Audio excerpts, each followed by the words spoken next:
اعلیٰ حضرت نا لا حول ولا قوت الا باللہ العلی العظیم پڑھنے کی بڑی فضیلت بیان کرتے۔ یہ ایسا وظیفہ ہے جو سب کو آتا ہے نا ماشاءاللہ۔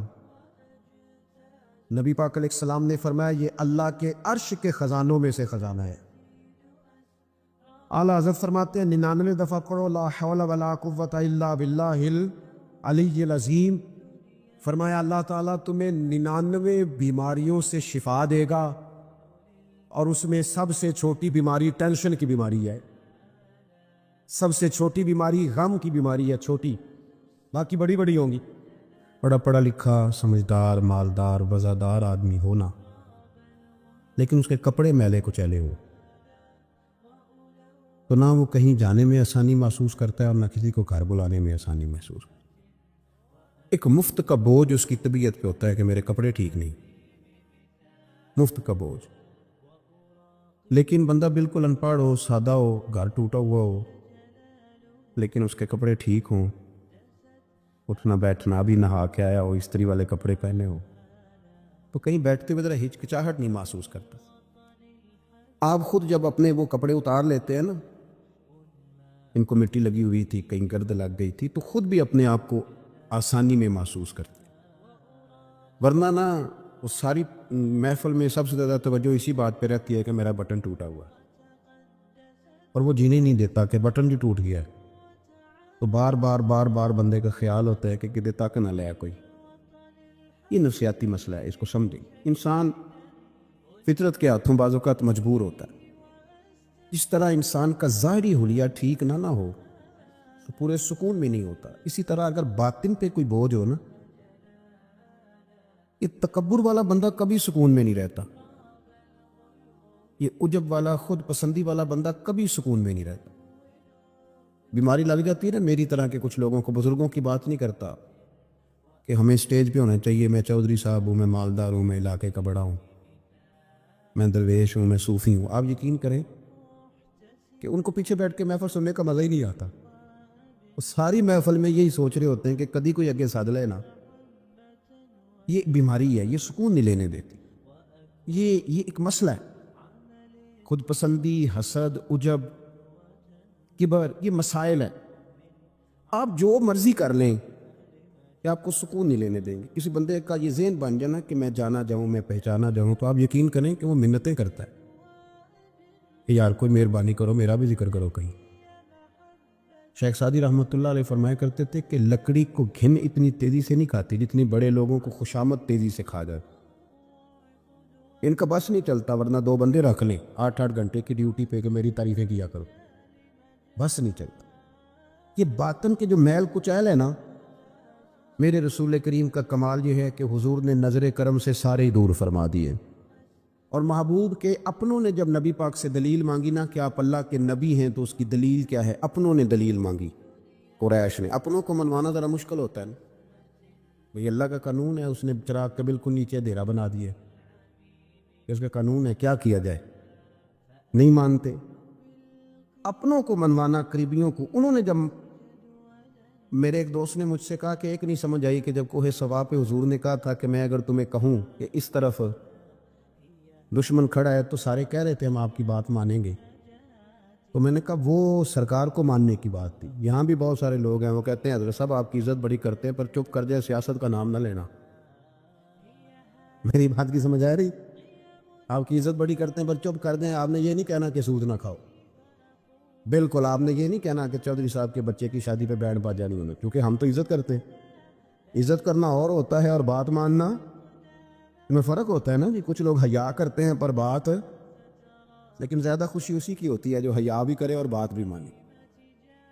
اپنوں نے جب دلیل مانگی نا کہ آپ اللہ کے رسول ہیں تو اس کی دلیل کیا ہے، اللہ کریم نے فرمایا محبوب ان سے فرمائیے فقد لبثت فیکم عمرا من قبلہ، وہ باہر سے تو نہیں نہ آیا، میں نے تمہارے درمیان عمر کا حصہ گزارا ہے، افلا تعقلون، کیا تمہیں عقل نہیں؟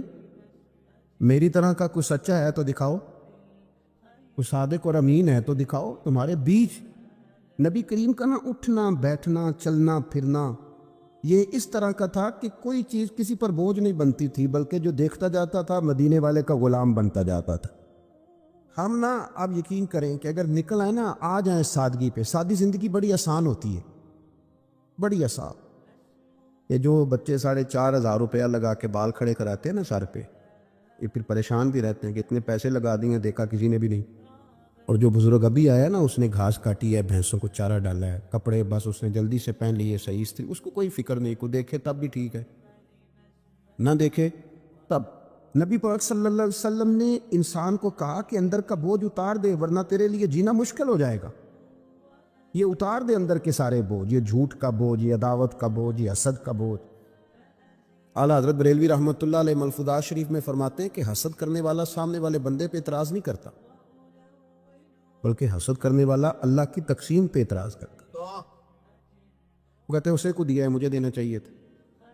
بحث کرتے ہیں لوگ، اپنے گھر بیٹھ کے دلائل جمع کرتے، کبھی کسی شخص کے بارے میں۔ آپ ذرا قرآن مجید پڑھیں اور میرے رسول کریم صلی اللہ تعالی وسلم کی احادیث کا مطالعہ کریں۔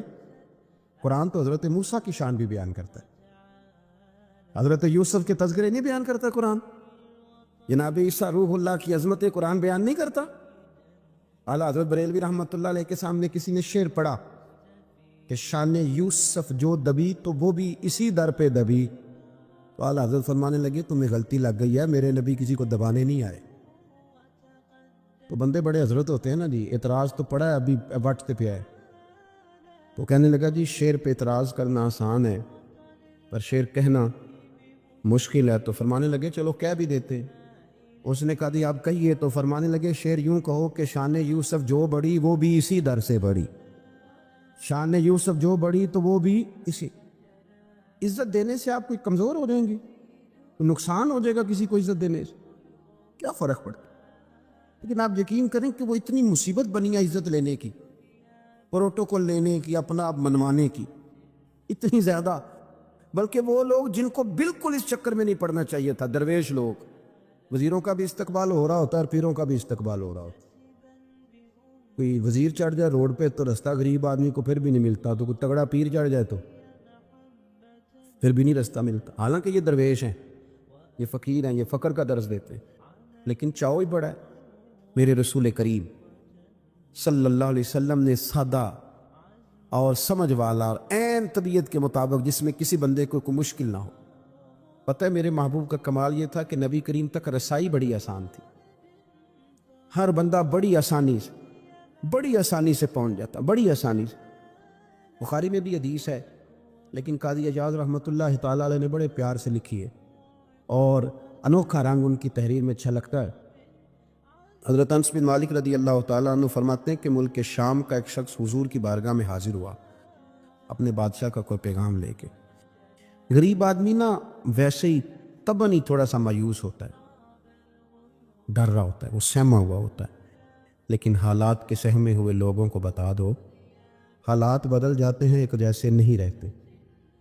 لیکن یہ بیچارے سہمے، یہ ہر جگہ ڈر رہے ہوتے ہیں، یہ آستانوں پہ بھی ڈر کے پیچھے بیٹھے ہوئے ہوتے ہیں، آستانوں پہ پروٹوکول مل رہا ہوتا ہے جس کی جیب تگڑی ہوتی، تو ڈرتے ہیں یہ لوگ، اور ان پہ پریشر بڑھا دیا جاتا ہے، کچھ ایسے کام کیے جاتے ہیں جن سے ان کی دلوں پر بوجھ بھی رہتا ہے کہ نہیں یہاں بات کوئی نہیں کرنی۔ حضرت انس بن مالک رضی اللہ تعالیٰ عنہ فرماتے ہیں جب وہ آیا نا نبی کریم کی بارگاہ میں تو وہ کانپنے لگا، کوئی بات بھی نہیں ہوئی، کوئی ایسا مسئلہ بھی نہیں ہوا، لیکن وہ کانپنے لگا اور تھر تھر کانپنے لگا۔ تو اللہ کے رسول صلی اللہ علیہ وسلم نے اسے فرمایا کہ کیوں ڈرتے ہو، کیا بات؟ کہنے لگا میں مدینے کی جو ریاست ہے اس کے سربراہ کے پاس آیا، غریب آدمی ہوں، ڈر لگتا ہے کوئی ایسی بات نہ ہو جائے کہ آپ ناراض ہو جائیں۔ انہوں نے تو دیکھا تھا نا ان لوگوں کو کہ جو جانور کو مالک کی مرضی کے بغیر چھاؤں میں باندھ دیتے تھے تو مار پڑتی تھی، اتنا سیانہ ہو گیا تو مرضی کرے گا، مجھے ڈر لگ رہا ہے۔ حضرت انس بن مالک کہتے ہیں بات کہاں کی تھی، چلی کہاں گئی؟ اس نے کیا کہا اور پھر جواب میں میرے محبوب نے کیا فرمایا؟ آپ ذرا بات کا لیول دیکھیں اور حضور کی گفتگو کا سٹیٹس دیکھیں۔ یہ وہ لوگ، یہ وہ تربیت ہے جو لوگوں کے دلوں اور روحوں تک اترتی ہے۔ میرے نبی کریم صلی اللہ تعالی علیہ وسلم نے بات سنی تو حضور رو پڑے، اور اتنا روئے کہ گھٹنوں کے بل زمین پر بیٹھ گئے۔ جناب انس بن مالک فرماتے ہیں حضور فرمانے لگے نہ بھائی تو کسی بادشاہ کے پاس نہیں آیا، نہ تو کسی حکمران کے پاس نہیں آیا، تو اس بیٹے کے پاس آیا ہے جس کی ماں گوشت کے خشک ٹکڑے کھا کے بھی رات گزار لیا کرتے، میری ماں تو گوشت کے خشک ٹکڑے کھا کے رات گزار لیتی تھی، نہ تو کسی. حضرت انس بن مالک کہتے ہیں اس نے بات سنی تو وہ بھی رو پڑا، اور میں نے سنی تو میں بھی رو پڑا. دوستو، رسول کریم دیکھیں نا ہم لوگوں نے کس طرح کا لیول بنایا ہوا ہے. ابھی تک وہ جو دولت کا رٹا ہے تھوڑا بہت، وہ ابھی تک چلتا ہے. ابھی تک خاندان کے اندر کوئی بندہ امیر ہو جائے تو چودھری بھی وہی ہوتا ہے، سیانہ بھی، میرا تو خیال ہے پیر بھی وہی ہوتا ہے. شرط یہ ہے کہ اس کے پاس پیسے ہونے چاہیے. وہی شیخ ہوتا ہے، سارا کچھ وہی ہوتا ہے. نبی پاک صلی اللہ علیہ وسلم نے ہمیں کہا کہ یہ تمہارے اندر کے بوجھ ہیں. ماہا کفی صدرک، گناہ جو ہوتا ہے یہ کھٹکتا ہے سینے میں، یہ بندے کو پریشان کرتا ہے، بندہ تکلیف میں ہوتا ہے کسی کو پتہ نہ چل جائے. ہم لوگوں نے آہستہ آہستہ کر کے نا احساسات کی دنیا چھوڑ دی ہے. ہمارا مزاج نہیں. چھوٹی چھوٹی باتیں ہوتی ہیں لیکن ہم توجہ نہیں کرتے. کوئی اتنا مشکل بات نہیں کہ رات کو بیٹا پھل لے کے آیا تو اپنی بیوی کے کمرے میں چلا گیا. لوگ اس کی ماں کو اور اس کے باپ کو یہ بات آسانی سے کہہ دیتے ہیں کہ آپ حوصلہ کریں، دفع کریں، جو کر رہا ہے کرنے دیں. لیکن جس بندے کی کل کمائی اس کا پتر ہو، اور بھری جوانی میں جس نے کہا ہو بیوی سے کہ چل میں پرانے کپڑوں پہ عید گزار لوں گا، تو نئے کپڑے بچوں کے لے آ. جس نے 30 سال سعودی عرب میں، دبئی میں، مسقط میں، پردیس میں گزارے ہوں، اور وہاں کمبل بھی نہ بدلا ہو کہ چلو بچے میرے پڑھ جائیں، اس کی کل کمائی باغ تیرے دی کر کر راکھی، ساری عمر گزاری، تو جدوں یہ باغ پکن پہ آیا لے گئے اور وپاری، تو وہ پھر جا کے تو 6 کنو رکھ کے پلیٹ میں اپنی بیوی سے کہتا ہے جا ابا جی کو دے آ. یہ کہنا آسان ہے باپ کو کہ تو صبر کر، حوصلہ کر، پر وہ باپ جب پیچھے پلٹ کے دیکھتا ہے تو کہتا ہے دنیا نے تو تجھے تحفہ دیا ہوگا، میں نے تو جوانی تجھے دے دی، خوشیاں ساری تیرے نام کر دی، اور تو میرے ساتھ یہ سلوک کرنے چلا. احساسات نہیں، اس کو پتہ ہی نہیں. روز دوست کو ٹیلی فون کرتا ہے کہ آج باہر سے کھانا کھائیں. کبھی ابا جی کو بھی کرنا کہ ابا جی آج میرے بغیر روٹی نہ کھانا، میں آؤں گا تو مل کے کھائیں گے. کبھی کہہ اماں کو کہ اماں مجھے بڑے بڑے ریسٹورنٹ میں وہ مزہ نہیں آیا کہ تیرے ہاتھ کے چاولوں کی روٹی میں مزہ آیا، آج پکا نا. مجھے لگتا ہے اماں کو راشا بھی ہو نا، راشا بھی ہو تو پھر بھی وہ تیرے لیے محنت کرے گی. لیکن احساس ضروری ہے نا، وہ ہم پیدا نہیں کرتے، وہ ہماری توجہ نہیں جاتی. صاحب طبقات کہتے ہیں نبی کریم صلی اللہ تعالیٰ علیہ وآلہ وسلم نے نا جب صحابہ کرام آئے تھے مکہ مکرمہ سے مدینہ طیبہ، تو آپ نے سن رکھا ہے کہ انصار مدینہ نے اپنی جائیدادیں بھی تقسیم کر کے آدھی آدھی مہاجرین کو دے دی تھی. تو ان میں ایک حضرت ام ایمن بھی تھی، نبی کریم کی رضائی والدہ ہیں. یہ حضرت عبداللہ رضی اللہ تعالیٰ عنہ جو سرکار کے والد گرامی، ان کی آزاد کردہ لونڈی حضرت سیدہ طیبہ طاہرہ جناب آمنہ رضی اللہ تعالیٰ عنہ کی بھی بڑی خدمت کی انہوں نے. ان کو بھی ایک باغ ملا ہوا تھا.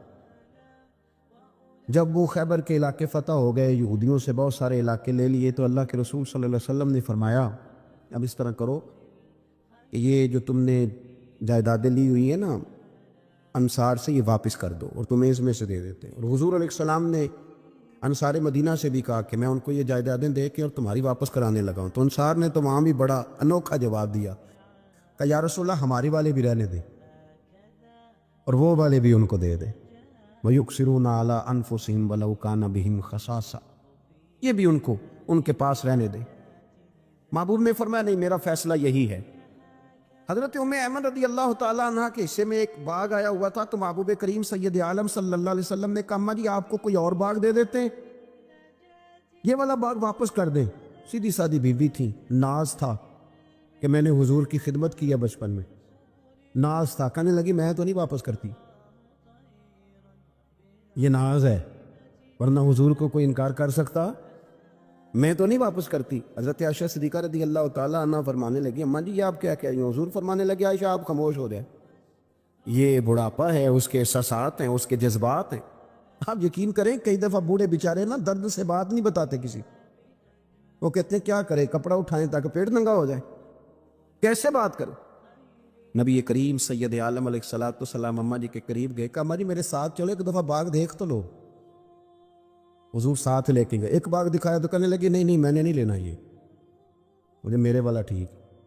حضور نے پھر دوسرا دکھایا، کہنے لگی یہ بھی نہیں مجھے پسند. محبوب نے تیسرا دکھایا تو کہنے لگی یہ تو میرے والے باغ سے بھی پیارا ہے، یہ میں لے لوں گی.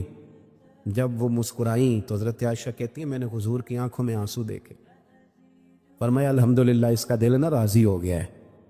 یہ طریقہ ہے میرے عزیز، تھوڑے احساسات تو پیدا کریں۔ دین اسلام اپنے ماننے والوں کو یہ سبق دیتا ہے کہ دنیا میں زندگی ضرور گزاریں، اللہ تعالیٰ کی عطا کردہ نعمتوں سے نفع ضرور اٹھائیں، اچھا لباس پہنیں، اچھا کھانا کھائیں، رزق اگر حلال ہو تو اچھا گھر بنائیں، لیکن دنیا سے دل نہیں لگانا، اپنی طبیعت کے اندر صرف دنیا کے مال کی محبت ہی کو جگہ نہیں دینی۔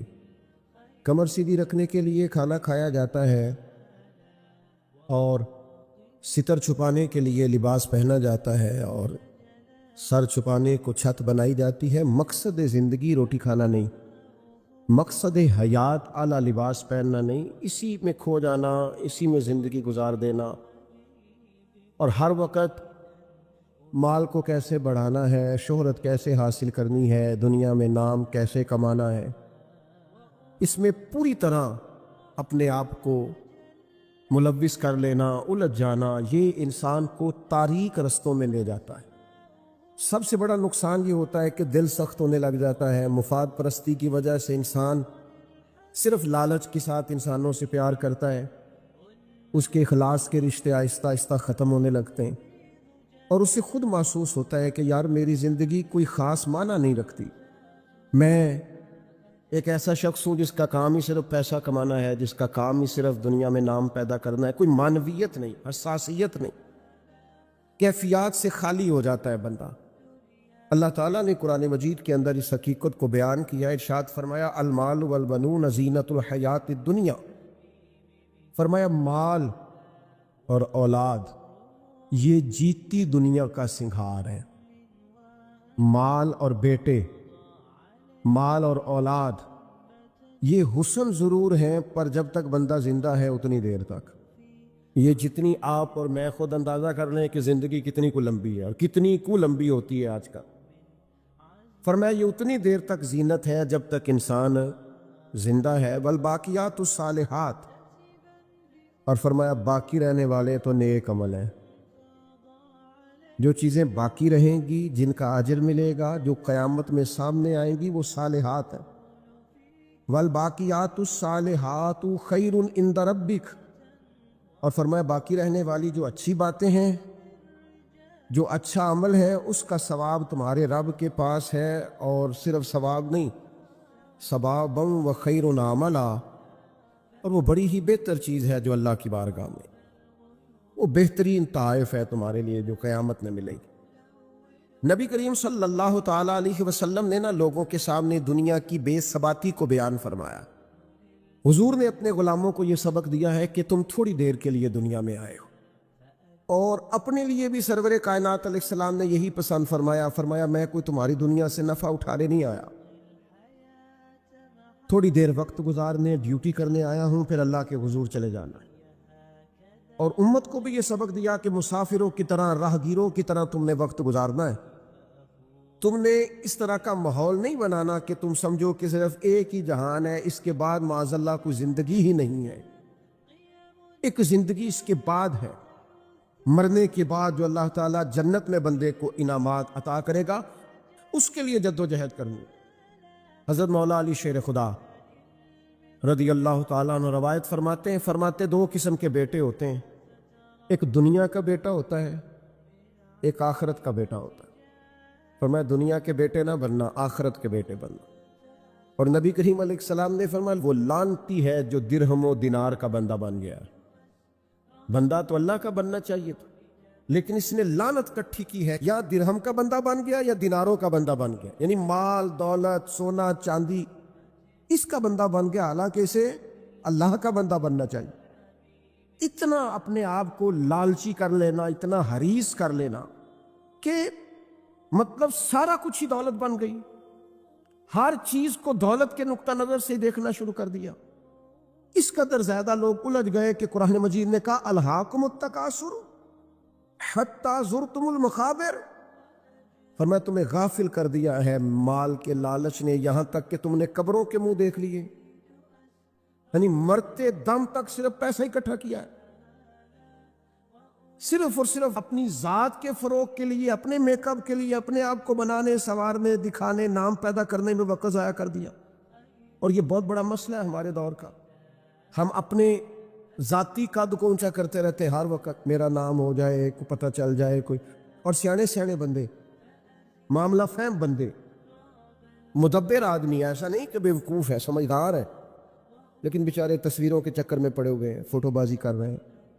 آپ حیران ہوں گے کہ ہماری قوم ایک طرف یہ ہے کہ لوگ بیچارے بلوں کے لیے پریشان ہیں کہ ان کے پاس ادا کرنے کو پیسے نہیں، اور دوسری طرف ہمارے پاس اتنا پیسہ ہے کہ صرف بڑے سارے بورڈ پر ہم نے بڑی ساری ایک فلیکس لگوائی ہے جس کی کوئی ضرورت نہیں تھی، اس پہ عید مبارک لکھا ہے، اور مسئلہ عید مبارک کا نہیں تھا، وہ جو جس کی نیچے فوٹو لگی تھی نا، اس نے ذرا دکھانا تھا کہ میں بھی یہاں رہتا ہوں۔ یہ کیا ہے بھلا؟ یہ وہ نفس کی تسکین ہے، یہ وہ قرار ہے کہ جس کے پیچھے تھک گئے لوگ، یعنی کو تھوڑی تعریف کر دے دل ٹھنڈا ہو گیا، سکون آ گیا، وہ ذرا پتہ چل گیا 10 آدمی مجھے جانتے ہیں، کوئی تسلی ہو گئی۔ یہ اتنی بڑی نفس پرستی میں انسان لگ جاتا ہے کہ پرانے جو حکمران ہوتے تھے انہوں نے وظیفے پہ لوگ رکھے ہوتے تھے کہ تم نے ہماری تعریفیں کرنی، تنخواہیں ملتی تھی خوش آمدید کرنے، شعراء کو خریدا جاتا تھا ہمارے مناقب لکھو، نفس کی تسکین۔ لیکن کچھ رب کے بندے ایسے بھی تھے جنہوں نے قرآن جب غور سے پڑھا، جنہوں نے احادیث مبارکہ کو بالغ نظری سے دیکھا، جنہوں نے صحبت رسول قریب سے اٹھائی، تو انہیں طے ہو گیا کہ اصل گھر تو آخرت کا گھر ہے۔ والآخرۃ خیر وابقیٰ، آخرت خیر والی بھی ہے، ہمیشہ باقی رہنے والی۔ جب یہ طے ہوا تو پھر ان لوگوں کی صورتیں لوگوں کے سامنے آئیں، تو ان کی زندگیاں بھی لوگوں نے دیکھی، تو اش کر اٹھے۔ ان پہلی صف کے زاہدوں کو دیکھو گے نا، تو جب سب سے پہلے نام گنو گے تو ان میں ایک نام حضرت عمر فاروق کا بھی ملے گا۔ معاذ اللہ ثم معاذ اللہ، نقل کفر نہ باشد۔ کچھ لوگ ایسے بھی ہیں رفس زدہ، اور ایسے لوگ جنہوں نے معاذ اللہ ثم معاذ اللہ صحابہ کے بارے میں جن کی رائے ٹھیک نہیں۔ آپ حیران ہوں گے کہ جو معاذ اللہ ثم معاذ اللہ حضرت عمر کے بارے میں رائے ٹھیک نہیں نہ رکھتے، یہ کمال ہے نا، جو رائے ٹھیک نہیں رکھتے، یہ وہ بھی کہتے ہیں کہ 10 سال سے زیادہ وقت تک 24 لاکھ مربع میل پہ حکومت کرنے والے شخص نے اپنے گھر میں 1 روپیہ بھی نہیں جانے دیا۔ آپ اسے چھوٹی بات سمجھتے ہیں؟ بہتا دریا ہو اور بندہ کہے نہیں میں نے خشک رہنا، یہ کیسے ہو سکتا ہے؟ یعنی کٹر مخالف بھی کہتا ہے کہ نہ مال خزانہ میں سے کوئی عمر کی جیب میں آیا ہے، نہ عمر فاروق کی اولاد کی جیب میں آیا، انہوں نے آنے دیا ہی نہیں۔ وہ جو زہد تھا نا، ذہن بن گیا تھا کہ دنیا نہیں کٹھی کرنی، آخرت بچانی ہے۔ اور یہ ایک بات اور بھی ذہن میں رکھ لیں، زہد سے مراد یہ نہیں کہ بندے کی جیب میں کوئی شے نہ ہو تو پھر وہ زاہد ہوتا ہے۔ حضرت سلیمان بھی زاہد تھے، پر انہوں نے دنیا پر حکومت کی ہے۔ زاہد تھے جناب یوسف علیہ السلام بھی، پر حکمران بھی تھے۔ کوئی نہیں ملے گا اتنا بڑا زاہد جتنے بڑے زاہد اور پرہیزگار حضرت عثمان غنی تھے، پر گھر میں لاکھوں کروڑوں پڑے رہتے تھے۔ پیسہ ہونا اور بات ہے، لیکن دل پیسے سے لگا ہونا یہ اور بات ہے۔ حضرت عمر رضی اللہ تعالیٰ عنہ کی زندگی ساری پڑھ لو اور غور سے پڑھ لو، معاذ اللہ کوئی ناقدانہ انداز میں بھی پڑھ لے، مخالف آئے میدان میں، ایک بات ماننی پڑے گی کہ دائیں بائیں آگے پیچھے دولتیں پھرتی رہیں، پر فاروق اعظم کی نظر کو دولت لبھا نہیں سکی۔ ان کا دھیان سیدھا یا بیت اللہ شریف کی طرف رہا ہے یا گنبد خضرا والے معبود کی طرف رہا ہے، لبھایا نہیں کسی چیز میں، نہ کوئی چیز قریب آ ہی نہیں سکی۔ حضرت سعد بن ابی وقاص رضی اللہ تعالیٰ عنہ کا ایک قول ہے، اور درجنوں بیسیوں سینکڑوں باتوں اور کتابوں کا نچوڑ ہے۔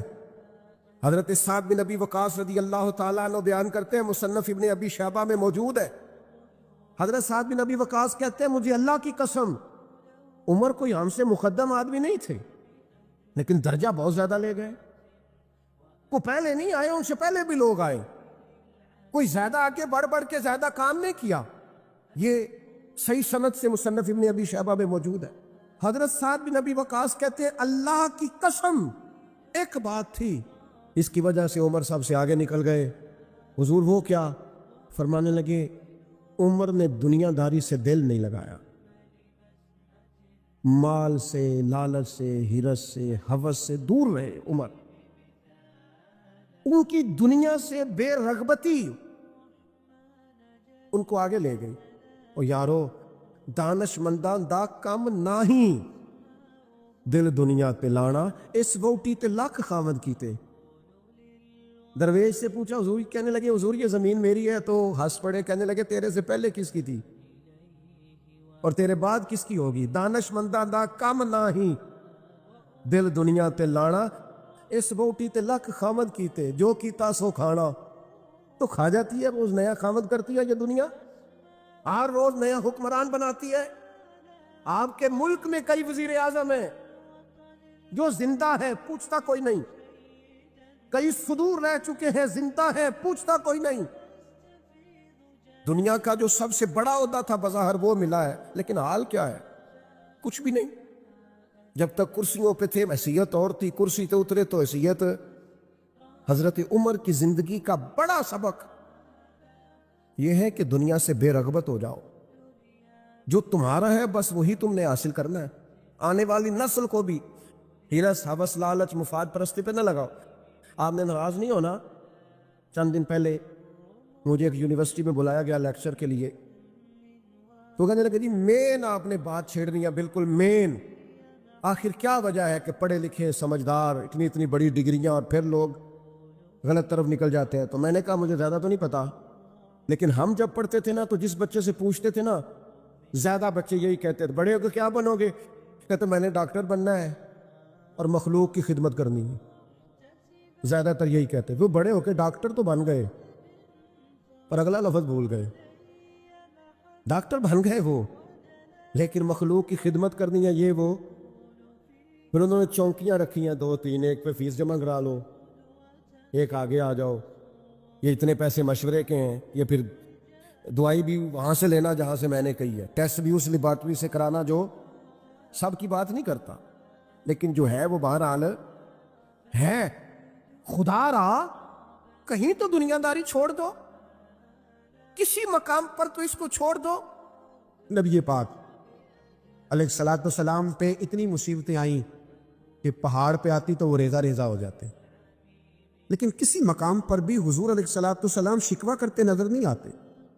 ہم غریبی کا رونا روتے ہیں، ہر چوتھا آدمی کہتا ہے بڑا غریب ہوں، لیکن میرے نبی پاک علیہ الصلوۃ والسلام نے چوتھے دن کھجور کھائی، سرکہ کھایا ہے اور موٹے بان کی چارپائی پہ آرام کیا. حضرت عمر نے کہا حضور کتنی تکلیف ہے؟ فرمایا عمر کوئی تکلیف نہیں، تھوڑا سا تو وقت ہے، جنت میں جائیں گے، ساری نعمتیں اللہ نے ہمارے لیے تیار کی ہوئی ہے. راضی بالرضا، راضی بالرضا، کوئی کسی قسم کا مسئلہ. ہمیں آزمائشیں آتی ہیں، تکلیفیں آتی ہیں، بیماریاں آتی، لوگ چھوٹی چھوٹی بات پر پریشان ہو جاتے، ذرا ذرا سی بات پر شکوہ کرتے. میرے رسول پاک علیہ السلام نے فرمایا جب میرا رب کسی کو بیمار کرتا ہے تو 2 فرشتوں کو بھیجتا ہے، جاؤ میرے بندے کی تیمارداری کر کے آؤ. اللہ اکبر، خود رب بھیجتا ہے، جاؤ میرے بندے کی. تو مجھے بتائیے جب اللہ بھیجے تو پھر تندرست خوش نصیب ہوا کہ بیمار؟ جی تندرست پھر خوش نصیب کون ہوا؟ میرے نبی پاک صلی اللہ علیہ وسلم نے فرمایا رب 2 فرشتے بھیجتا ہے، فرماتا ہے پتہ کر کے آؤ میرے بندے کا اس کا کیا حال ہے. حالانکہ اللہ سارے جانتا ہے. فرشتے آتے واپس جاتے، رب کریم پوچھتے ہیں بتاؤ میرا بندہ کیا کہتا تھا؟ اللہ تجھے سارا ہی پتہ ہے، پر ہم سے پوچھتے تو بتا دیتے ہیں. وہ یہ کہتا تھا کہ میں اپنی رب کی رضا پہ بڑا ہی راضی ہوں. وہ تیری حمد کر رہا تھا، تیری تعریف کر رہا تھا، تیرا شکر کر رہا، تیرے لیے کلمات حمد بیان کر رہا تھا. تو میرے نبی پاک علیہ السلام فرماتے، اللہ فرشتوں سے فرماتا ہے سنو پھر، اگر میں اپنے بندے کو اس بیماری میں شفا دوں گا تو اس تندرستی سے زیادہ اچھی تندرستی دوں گا جو پہلے اسے عطا کی ہوئی، پہلے اسے اچھی صحت دوں گا، اور اگر اسے اس بیماری میں موت دوں گا تو پھر مرتے ہی اس کے لیے میں جنت کا فیصلہ فرما دوں گا۔ بھائی جب تو راضی بالرضا رہتا ہے، راضی بالرضا، بڑی سادی سی بات ہے بھائی، آپ گھر گئے روٹی مانگی تو اگر کسی نے کہا نا کہ اتنی تھکاوٹ ہے ٹائم پہ آیا کرے اس وقت، تو روٹی تو وہ بھی مل گئی، اور اس میں لذت ہے، وہ سکون نہیں، وہ سکون نہیں۔ میری اماں جی سالن پکا کے رکھ لیتی تھی تو روٹی جب بھی کوئی مانگتا تھا تو تازی بنا کے دیتی، ان کی طبیعت تھی۔ تو میں اکثر ان سے کہتا کہ اماں جی پکا کے رکھ دیا کرو، کہتے تمہیں خوشی نہیں ہوتی جب تمہاری اماں تازی پکا کے دیتی ہے؟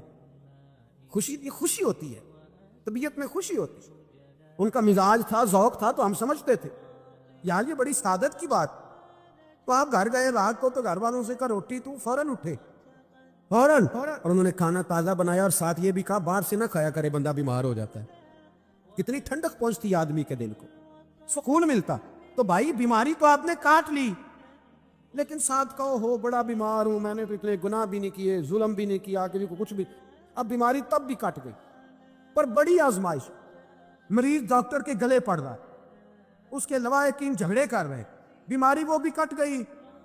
اور ایک بیمار وہ ہے جو چارپائی پہ لیٹا ہے اور کہتا ہے جس طرح میرا اللہ راضی اسی طرح میں بھی راضی، تو بیماری اس کی بھی کٹ گئی۔ حضرت یونس علی نبینا علیہ الصلوۃ والسلام نے ایک دن حضرت جبریل امین ملنے آئے، تو جناب یونس علیہ السلام کہنے لگے اے جبریل، اللہ کے نیک بندوں میں جو اللہ کو اس وقت سب سے زیادہ پسند ہے نبیوں کے بعد، جو کرنا بات کا، جو سب سے زیادہ اللہ کو پسند ہے نبیوں کے بعد ولیوں میں، اور سب سے زیادہ اللہ جس کو اللہ کی بارگاہ میں عبادت گزار لکھا جاتا ہے، میری اس بندے سے ملاقات کراؤ۔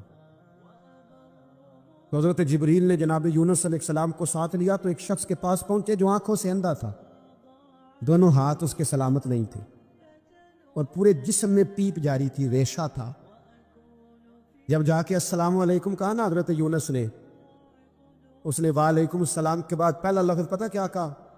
اس نے کہا یا اللہ تیرا شکر ہے، یا اللہ تیرا، آپ بھی ادا کریں اللہ کا شکر، یا اللہ تیرا شکر ہے۔ حضرت یونس علیہ السلام کہنے لگے تو شروع سے اس طرح کا ہے، نابینا بھی اور ہاتھوں سے معذور بھی اور سارا جسم شروع سے؟ تو بڑے ہی خوبصورت لفظ اس بیمار نے کہے، کہنے لگے نہیں حضور میں بالکل ٹھیک ٹھاک تھا، جب تک میرے رب نے چاہا کہ یہ دنیا کو دیکھے تو تب تک اس نے مجھے آنکھیں دی، اور جب اس نے چاہا کہ اب اس کا دیکھنا بہتر نہیں تو اس نے واپس لے لی۔ تو یا اللہ تیرا شکر ہے، اللہ تیرا شکر ہے۔ پھر کہا جب تک اس نے چاہا کہ میرے ہاتھ رہے تب تک رہے، جب اس نے چاہا کہ میرے لیے بہتر نہیں تو اس نے لے لیے، تو یا اللہ تیرا شکر ہے۔ جب تک اس نے چاہا کہ میرا جسم صحیح و سلامت رہے تو رہا، اور جب اس نے چاہا کہ میرے لیے بہتر نہیں تو مجھے بیمار کر دیا، تو یا اللہ تیرا شکر ہے۔ تو حضرت یونس علیہ السلام کہنے لگے جبریل واقعہ یہ اللہ کا سب سے زیادہ شکر گزار بندہ ہے، سب سے زیادہ عبادت گزار بندہ ہے، سب سے زیادہ۔ میرے نبی پاک علیہ السلام نے فرمایا میرا مومن ہر حال میں نفع میں ہے، نعمت ملے تو شکر کر کے نفع، مصیبت آئے تو صبر کر کے نفع۔ اپنی زندگی میں تحمل، بردباری، علم پیدا کرے، حوصلہ پیدا کرے۔ ہر آنے جانے والے شخص کے مزاج کے مطابق اسے نہ ملے، اپنا مزاج صحیح رکھے، اپنی طبیعت کے مطابق اپنے ماحول کو برقرار رکھے۔ علم کے ساتھ گزارا کرو گے تو رشتہ داروں سے بھی بنی رہے گی، دوستوں سے بھی بنی رہے گی، ہر ایک سے تعلق رہے گا۔ اور اگر آپ کے اندر یہ حوصلہ نہیں تو پھر سارے معاملات پریشانی کا شکار ہو جائیں گے۔ یہ تو آج کا مضمون تھا۔ ہمیں نا لوگ مشورہ دیتے ہیں، کہتے ہیں پیر صاحب درویشوں کو سیاست کی بات نہیں کرنی چاہیے، دیتے ہیں نا مشورہ لوگ، جی تھوڑا تھوڑا بول لیں، تھوڑا تھوڑا دیتے ہیں نا۔ اگرچہ ہم ان کی بات نہیں مانتے، اس لیے کہ اقبال نے کہا تھا جدا ہو دی سیاست سے تو رہ جاتی ہے چنگیزی، جدا ہو دی سیاست سے تو، اور پہلا فکرہ یہ ہے کہ جلال بادشاہی ہو یا جمہوری تماشا ہو، جدا ہو دین سیاست سے تو رہ جاتی ہے۔ اس نے کہا جب سیاست اور دین علیحدہ علیحدہ ہوتے ہیں تو چنگیز خان اور ہلاکو خان پیدا ہوتے ہیں۔ سیاست جب تک مسجد کے اندر رہتی ہے تب تک پاک صاف رہتی ہے، وہ گندی ہوتی تب ہے جب مسجد سے نکل جاتی ہے۔ حضرت علی کے زمانے تک مسجد میں رہی، پاک صاف رہی، یزید باہر لے گیا تو گندی ہو گئی، حضرت عمر بن عبدالعزیز دوبارہ مسجد میں لے آئے تو پھر پاک ہو گئی۔ لیکن پھر بھی ایک ساتھی نے مجھے کہا، تو اس کی بات میں سب کی باتیں نہیں مانتا، اس کی بات میری سمجھ میں آئی۔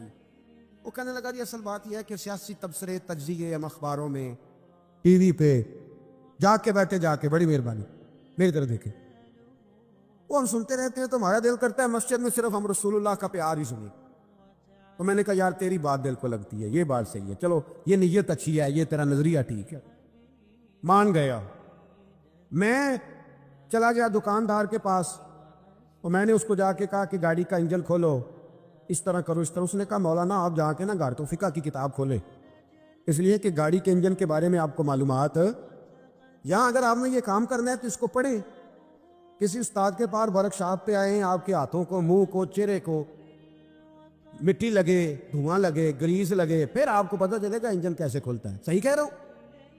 نہیں صحیح کہہ رہا؟ دھواں گلنا تھی ہاں کر چڑی دے، صحیح کہہ رہا ہوں جی؟ اگر مولوی کو اجازت نہیں سیاست کی بات کرنے کی، اور مولوی کو اجازت نہیں کہ انجن کی بات کرے، تو سیاستدان کو اجازت ہے دین کی بات کرنے کی؟ یہاں تو وہ آئے نا مدرسے میں پڑھے، پورا دین حاصل کرے، پھر وہ بولے تو پھر تو ٹھیک ہو گیا۔ لیکن جب اسے سورۃ اخلاص بھی سیدھی نہیں آتی تو فتوے دینے کی اس کو ضرورت ہے کوئی؟ بولے نا یار کیوں چھیڑتے ہیں سیاستدان؟